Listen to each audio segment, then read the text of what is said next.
সুষ্ঠু ভোটের অঙ্গীকার নিয়ে নাসির উদ্দিন কমিশনের যাত্রা শুরু, আর প্রহসন চায় না ভোটাররা। কেউ ভোট দিন, কেউ না দিয়ে পারবে, যার যার ভোট হ্যাঁ এই দিন দিয়ে আইতে পারে, স্বতঃস্ফূর্তভাবে ভোট কেন্দ্রে গিয়ে ভোট দিতে পারে, সেটাই আমাদের প্রত্যাশা। আগের ইসিদের বিচারের তাগিদ।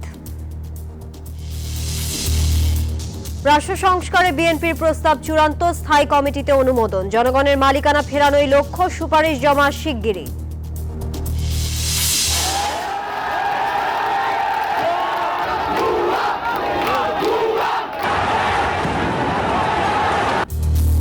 ভুল চিকিৎসায় শিক্ষার্থী মৃত্যুর অভিযোগে রণক্ষেত্র পুরান ঢাকার জনসন রোড, দাবি আদায়ে কঠোর হুঁশিয়ারি অটোরিকশা চালকদের। 5 বিসিএসে 18,000 কর্মকর্তা নিয়োগ দেবে সরকার, জানালেন সচিব। সরকারি কর্মচারীদের সম্পদের হিসেব জমার সময় বাড়ল 1 মাস। যুক্তরাষ্ট্রের বাজারে জিএসপি সুবিধা ফেরাতে শ্রম অধিকার নিশ্চিতের তাগিদ, সবার জন্য ন্যূনতম মজুরি বোর্ড গঠনের পরামর্শ অর্থনীতিবিদদের। জাতিসংঘ জলবায়ু সম্মেলনের দীর্ঘ দর কষাকষির পর সমঝোতা, গরিব দেশগুলোকে বছরে $300 বিলিয়ন দেওয়ার প্রতিশ্রুতি ধনীদের। এবং সৌদি আরবের জেদ্দায় চলছে আইপিএল এর মেগা নিলাম, ইতিহাসের সর্বোচ্চ 27 কোটি রুপিতে ঋষভ পান্তকে দলে ফেরালো লখনৌ। স্বাগত নিউজ 24 সংবাদে, আপনাদের সঙ্গে আছি আমি তানিয়া হারুন। দেখছিলেন সংবাদ শিরোনাম, যাচ্ছি পুরো খবরে। বিতর্কিত 3টি নির্বাচনে নানা অনিয়মের গ্লানি ঘোচাতে পথ চলা শুরু করল নতুন নির্বাচন কমিশন। রোববার সুপ্রিম কোর্টের জাজেস লাউঞ্জে নবগঠিত এএমএম নাসির উদ্দিনের নেতৃত্বাধীন 5 কমিশনারকে শপথ পাঠ করান প্রধান বিচারপতি। এ সময় জনগণের দীর্ঘ সংগ্রামের কথা স্মরণ করে সুষ্ঠু নির্বাচন আয়োজনে প্রতিজ্ঞাবদ্ধ থাকার কথা জানান প্রধান নির্বাচন কমিশনার। বিস্তারিত জানাচ্ছেন হাবিবুল ইসলাম হাবিব। জাল ভোট কিংবা রাতের ভোটের মতো বিতর্কিত 3টি নির্বাচন শেষে অবাধ সুষ্ঠু নির্বাচনের অপেক্ষায় গোটা দেশ। সেই অঙ্গীকার নিয়ে শপথ নিলেন এএমএম নাসির উদ্দিনের নেতৃত্বাধীন নির্বাচন কমিশন। বেলা 1টার দিকে সুপ্রিম কোর্টের জাজেস লাউঞ্জে পৌঁছান নবনিযুক্ত প্রধান নির্বাচন কমিশনার সহ 5 কমিশনার। এ সময় তাদের স্বাগত জানান সুপ্রিম কোর্ট প্রশাসন ও নির্বাচন কমিশনের কর্মকর্তারা।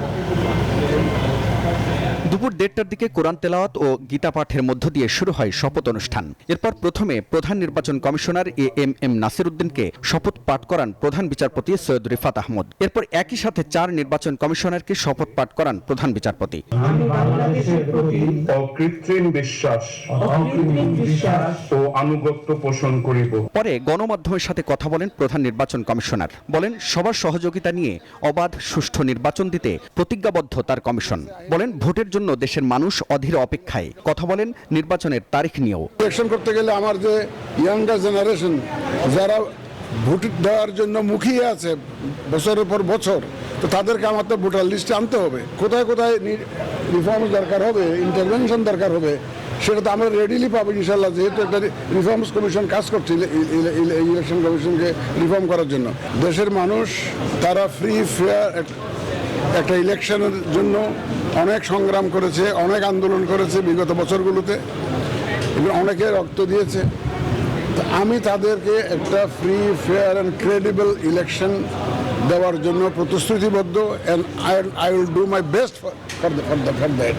বলেন আওয়ামী লীগের নির্বাচনে আসা নিয়ে চলমান বিতর্ক শেষ হলে সিদ্ধান্ত নেওয়া হবে। বহু চ্যালেঞ্জ দেখেছি এবং ইনশাল্লাহ সাকসেসফুলি মোকাবেলা করেছে। চ্যালেঞ্জ মোকাবেলা করার সাহস এবং অভিজ্ঞতা আমার আছে। সুতরাং আমি ইনশাল্লাহ যে কোনো ধরনের চ্যালেঞ্জ আসুক, সংশ্লিষ্ট সবাইকে নিয়ে ইনশাল্লাহ we will overcome those challenges. অনেক বিতর্ক চলছে, বিতর্কটা ফয়সালা হোক, কিন্তু তাহলে আপনারাও দেখতে পাবেন যখন ফয়সালা হবে। গত 21 নভেম্বর ইসি গঠনে সার্চ কমিটির প্রস্তাবিত নামের তালিকা থেকে অবসরপ্রাপ্ত সচিব এএমএম নাসির উদ্দিনকে প্রধান করে নতুন নির্বাচন কমিশনের প্রজ্ঞাপন জারি করে সরকার। এতে অবসরপ্রাপ্ত অতিরিক্ত সচিব মোহাম্মদ আনোয়ারুল ইসলাম সরকার, অবসরপ্রাপ্ত জেলা ও দায়রা জজ আব্দুর রহমান এল মাসুদ, অবসরপ্রাপ্ত যুগ্ম সচিব বেগম তাহমিদা আহমদ এবং অবসরপ্রাপ্ত ব্রিগেডিয়ার জেনারেল আবুল ফজল মোহাম্মদ সানাউল্লাহকে নির্বাচন কমিশনার হিসেবে ঘোষণা করা হয়। হাবিবুল ইসলাম হাবিব, নিউজ 24, ঢাকা। নির্বাচন নিয়ে দেশে আর কোনো প্রহসন চায় না সাধারণ মানুষ। দেখতে চান না 2024-18 কিংবা 2024 সালের মতো একতরফা নির্বাচন। দলীয় প্রভাবমুক্ত থেকে সুষ্ঠু ও গ্রহণযোগ্য নির্বাচনের মাধ্যমে মানুষের ভোটের অধিকার ফিরিয়ে দেবে নবগঠিত কমিশন, এমনটাই প্রত্যাশা সাধারণ মানুষের। মাজহারুল ইসলামের রিপোর্ট, ছবি তুলেছেন মোহাম্মদ শাহিন।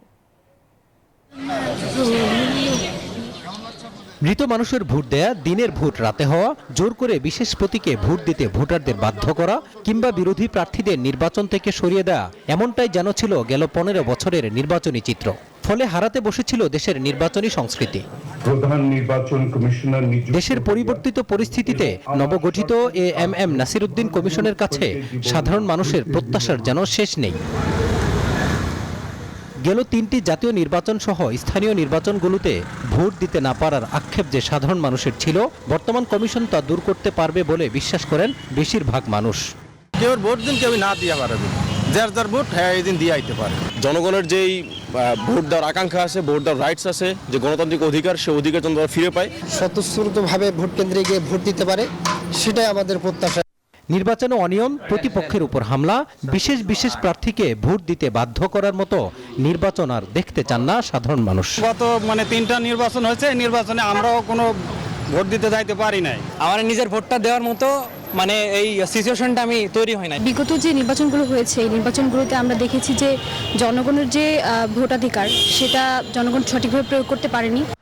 নবগঠিত নির্বাচন কমিশন সংবিধান মেনে এবং দলীয় প্রভাবমুক্ত হয়ে নির্বাচন করে দেশে গণতন্ত্র প্রতিষ্ঠা করবে, এমন প্রত্যাশার কথাও বলেন সাধারণ মানুষ। নতুন যে নির্বাচন কমিশন হয়েছে, তারা খুবই নিরপেক্ষভাবে দায়িত্ব পালন করবে। ভোট কেন্দ্রে যেন মানুষ এসে সুষ্ঠু ভোট দিতে পারে, এটাই তার কাছে আমার প্রত্যাশা। সবাই যেন ওই ভয়টা না পায় যে আমি গেলে আমার উপর ইট পাটকেল ছুড়বে। এই নির্বাচন কমিশন তাদের মেরুদণ্ডকে অবশ্যই শক্ত করে রাখবে এবং এর প্রতিফল হিসেবে আমরা একটা অবাধ, নিরপেক্ষ এবং লেভেল প্লেইং ফিল্ড বলতে আমরা যেটা বুঝি, সেরকম একটা নির্বাচন উপহার দেবে। আমার ভোট আমি দেব, যাকে খুশি তাকে দেব। গেল 15 বছরের নির্বাচন কেন্দ্রিক প্রহসন দুর্বৃত হয়ে দেশে ফিরবে ভোটের আমেজ, এমনটাই প্রত্যাশা যেন সবার। মাজহারুল ইসলাম, নিউজ 24, ঢাকা। নির্বাচনে ব্যাপক অনিয়ম করে সাবেক কমিশনাররা শপথ ভঙ্গ করেছেন বলে মন্তব্য করেছেন ইসি সংস্কার কমিশনের প্রধান বদিউল আলম মজুমদার। রবিবার সকালে নির্বাচন ভবনে সুশীল সমাজের প্রতিনিধিদের সঙ্গে মত বিনিময় শেষে তিনি একথা বলেন। এ সময় অনিয়ম করা সাবেক কমিশনারদের বিচারের আওতায় আনার তাগিদ দেন তিনি। তত্ত্বাবধায়ক সরকার বহালের বিষয়ে সবাই একমত বলেও জানিয়েছেন নির্বাচন ব্যবস্থা সংস্কার কমিশনের প্রধান।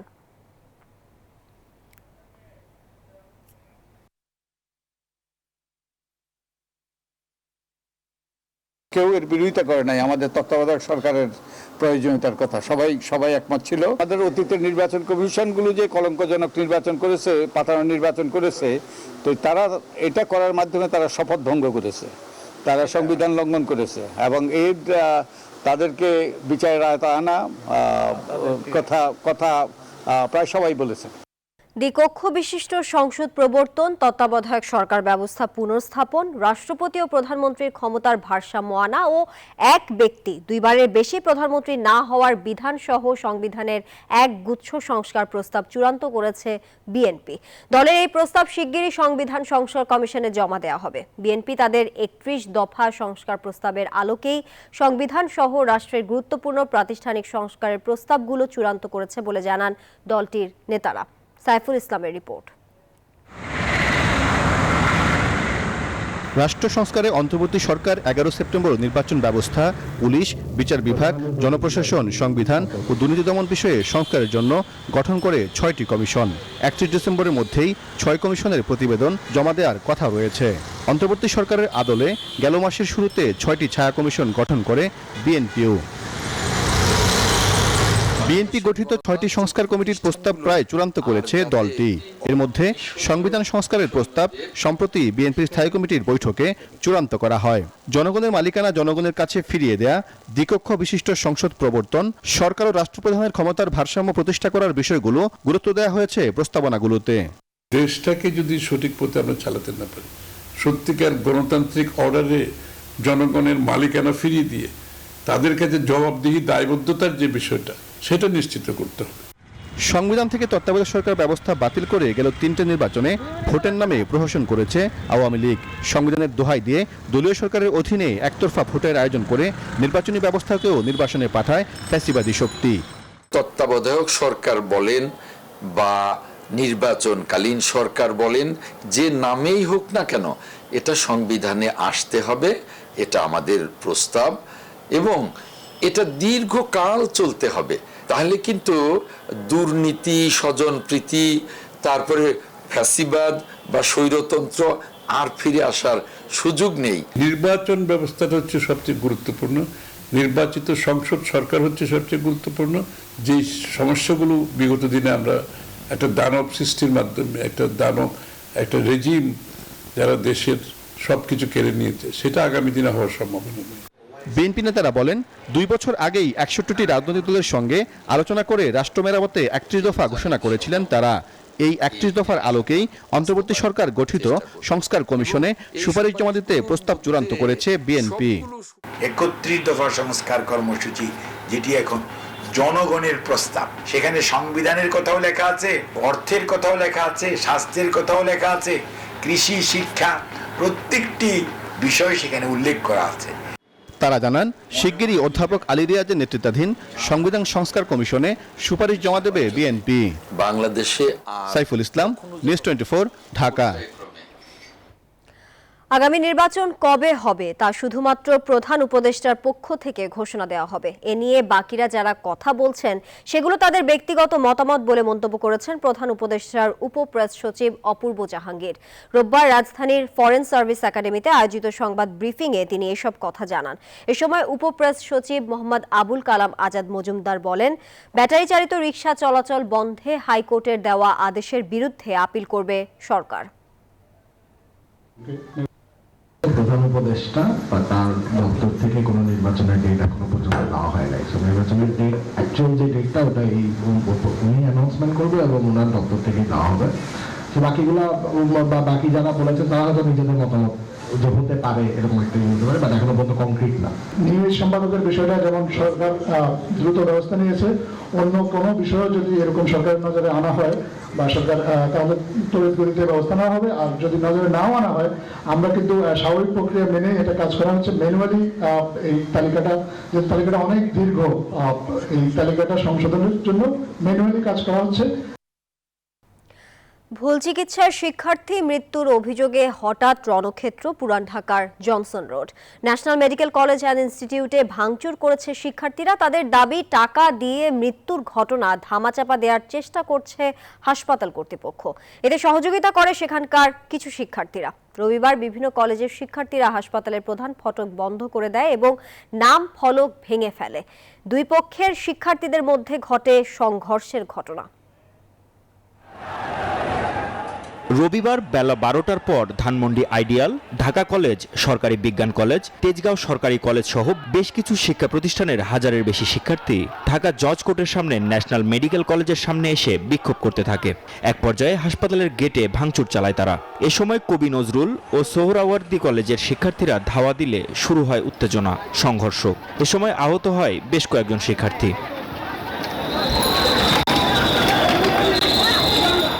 মারা যাওয়া শিক্ষার্থীর পক্ষে কয়েকজন অভিযোগ করেন, ডক্টর মাহবুবুর রহমান মোল্লা কলেজের শিক্ষার্থী অভিজিৎ হাওলাদার ডেঙ্গুতে আক্রান্ত হয়ে ন্যাশনাল মেডিকেলে ভর্তির 2 দিন পর 18 নভেম্বর মারা যান। পরে টাকা দিয়ে বিষয়টি ধামাচাপা দেওয়ার চেষ্টা করে হাসপাতাল কর্তৃপক্ষ। হঠাৎ করে আমাদের আটকে দিছে, ডাক্তার নাই, বসে আসছিলাম, শুনলাম বলে রুগী বলে যে মারা গেছে স্টুডেন্ট, এই জন্য ওরা করছে, ওরা আমাদের কোনো ক্ষতি করেনি। ওই দিকটা মারমার করে আইতেছে ছাত্রগুলা, আয়া মনে করেন গেট মেট ভাঙ্গা চুইরা মনে করেন চুরমার করে ফেলাইছে। ঘটনার 2 দিন পর শিক্ষার্থীরা প্রতিবাদ জানাতে আসলে কবি নজরুল কলেজ, সোহরাওয়ার্দী কলেজের শিক্ষার্থী সহ স্থানীয়রা তাদের ওপর হামলা চালায় বলে অভিযোগ করেন শিক্ষার্থীরা। আমরা সবাই আমাদের উপর ছাত্র ভরপুর 3 বার আক্রমণ করা হয়েছে। আমরা ছাত্র নেই, সুন্দরভাবে আন্দোলন করতে আসছি, কেন আমাদের উপর বোম মারবে? 3 দিক থেকে ঘেরাও করে আমাদের উপর অতর্কিত হামলা করা হয়। এ বিষয়ে হাসপাতাল কর্তৃপক্ষের কোনো বক্তব্য পাওয়া যায়নি। পরিস্থিতি নিয়ন্ত্রণে কাজ করে সেনাবাহিনী ও পুলিশ। Desk report, news 24। অটোরিকশা বন্ধের সিদ্ধান্ত প্রত্যাহার না করলে কঠোর আন্দোলনে হুঁশিয়ারি চালকদের। রোববারও রাজধানীতে সড়ক অবরোধ করেছেন তারা। লাইসেন্স ও রুট পারমিটের দাবি তাদের। এদিকে স্বরাষ্ট্র উপদেষ্টা বলেছেন, মহানগরীতে অটোরিকশা চলাচলের বিষয়ে আদালতের সিদ্ধান্তই চূড়ান্ত। আন্দোলনের 5ম দিন রোববার সকালে ছোট ছোট মিছিল নিয়ে জাতীয় প্রেস ক্লাবের সামনে জড়ো হতে থাকেন অটোরিকশা চালকরা। সড়ক অবরোধ করে যান চলাচল বন্ধ করে দেন তারা। অটোরিকশা বন্ধ না করে লাইসেন্স এবং যৌক্তিক রুট পারমিট দেওয়ার দাবিতে বিক্ষোভ শুরু করেন শ্রমিকরা। জানান, দাবি পূরণ না হওয়া পর্যন্ত আন্দোলন অব্যাহত রাখবেন। আমরা দাবি অটো গাড়ি চলতে দিতে হবে, তাহলে আমরা খাবো কি? আমাদের পেটে ভাবে লাথি মারাটাই ঠিক হবে না। দাবি জানাইতেছি, আমরা আরো দাবি জানাবো। আমরা যতক্ষণ ধরে আমরা নির্দেশ তো আমরা টাইম না দিব, তখন আমরা দাবি জানাই দেব। এক পর্যায়ে আন্দোলনে সংহতি জানিয়ে রিকশা শ্রমিকদের বিক্ষোভে অংশ নেয় সিপিবি ও উদীচী শিল্পী গোষ্ঠী। হাইকোর্টের নির্দেশনা প্রত্যাহারের দাবি জানায় তারা। রিকশা শ্রমিকের বিরুদ্ধে যে ব্যবস্থা নেওয়া হয়েছে সেটাকে প্রত্যাহার করে তাদের জীবন জীবিকার নিশ্চয়তা বিধানের সিদ্ধান্ত আগামীকাল কোর্টে হোক আর না হোক, আজকে সরকারের পক্ষ থেকে সেটা সিদ্ধান্ত নিতে হবে। এদিকে আদালত সময়োপযোগী সিদ্ধান্ত নেবে এমন আশাবাদ জানান স্বরাষ্ট্র উপদেষ্টা। উচ্চ আদালত থেকে যে নির্দেশনা আসে ওই নির্দেশনার মতোই আমরা কাজ করব। তো আমরা আশা করতে পারি একটা খুব ভালো নির্দেশনা আসবে এবং ওই নির্দেশনার আলোকে আমাদের এই অটোরিকশার এই প্রবলেমটা, এটা সমস্যাটা সমাধান হয়ে যাবে। 3 ঘন্টা সড়ক অবরোধ করে বিক্ষোভের পর মঙ্গলবার আদালতের নতুন নির্দেশনা আসার আগ পর্যন্ত আন্দোলন স্থগিত করে সড়ক ছাড়েন অটোরিকশা চালকরা। বদরুল আলম শাওন, নিউজ 24, ঢাকা। 43 থেকে 47তম এই 5 BCS এ 18,000-এর উপরে প্রার্থী নিয়োগ দিয়েছে সরকার। এদের মধ্যে ক্যাডার 12,500, নন ক্যাডার 5,500 জন।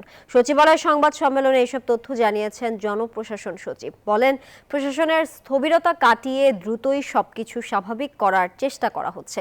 এদিকে সরকারি কর্মচারীদের সম্পদের হিসাব দেওয়ার সময় 1 মাস বাড়িয়ে 31 ডিসেম্বর করা হয়েছে। গেল 15 বছরে আওয়ামী শাসনামলে দীর্ঘদিন নিয়োগ না থাকায় শূন্য আছে কিছু পদ। একই সাথে অন্তর্বর্তী সরকার গঠনের পর ফ্যাসিবাদকে সহায়তা করা অনেক কর্মকর্তাদের অবসরে পাঠানো হয়েছে। তাই প্রশাসনের শূন্যতা পূরণে নতুন নিয়োগের সিদ্ধান্ত নিয়েছে জনপ্রশাসন মন্ত্রণালয়। সরকার 43 থেকে 47তম BCS এ মোট 18,149 জন প্রার্থী নিয়োগ দেবে। ক্যাডার পদে 43তম BCS এ 2,064 জন, 44তমতে 1,710 জন, 45তম BCS এ 2,309, 46তমতে 3,140 এবং 47তম BCS এ 3,487 জনকে নিয়োগ দেওয়া হবে। নন ক্যাডার পদে 43তম BCS থেকে 642 জন, 44-এ 1,791, 45তম BCS এ 1,570, 46-এ 1,111 এবং 47তম BCS এ 325 জন সহ ক্যাডার ও নন ক্যাডার পদে 18,149 জনকে নিয়োগ দেওয়া হবে। জনপ্রশাসন মন্ত্রণালয়ের সিনিয়র সচিব বলেন, প্রশাসনের স্থবিরতা কাটাতে ডেপুটি সেক্রেটারি থেকে অতিরিক্ত সচিব পর্যায় পর্যন্ত পদোন্নতির কাজ শুরু হচ্ছে। বঞ্চিত অতিরিক্ত সচিবদের গ্রেড 1-এ উন্নীত করা হবে।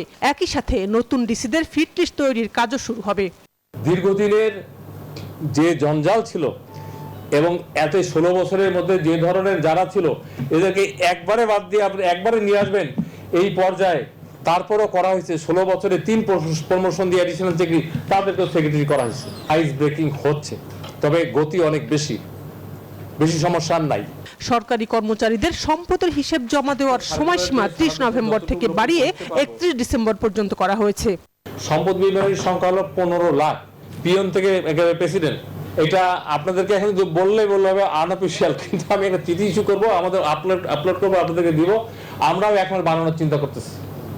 এটা আপ টু বাড়াইলে 31 ডিসেম্বর 2024, কারণ অনেকে আমি টু বি ফ্র্যাঙ্ক এটা বুঝতেই পারতেছে না। এটা বোঝাইতেও সময় লাগবে। 16 বছর যে জিনিস হয় নাই একদিনে আপনি কিভাবে করবেন?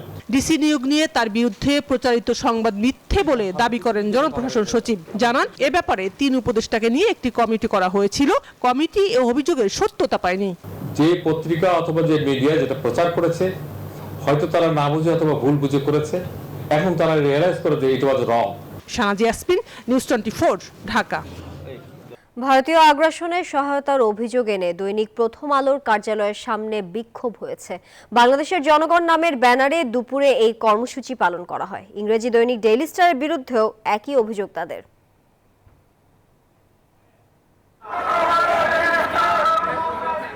প্রথম আলো ও ডেইলি স্টার ভারতীয় আগ্রাসনের সহায়তা করছে এমন অভিযোগে দৈনিক প্রথম আলো পত্রিকার কার্যালয়ের সামনে বাংলাদেশের জনগণ ব্যানারে জিয়াফত কর্মসূচি ও বিক্ষোভ সমাবেশ পালিত হয়েছে।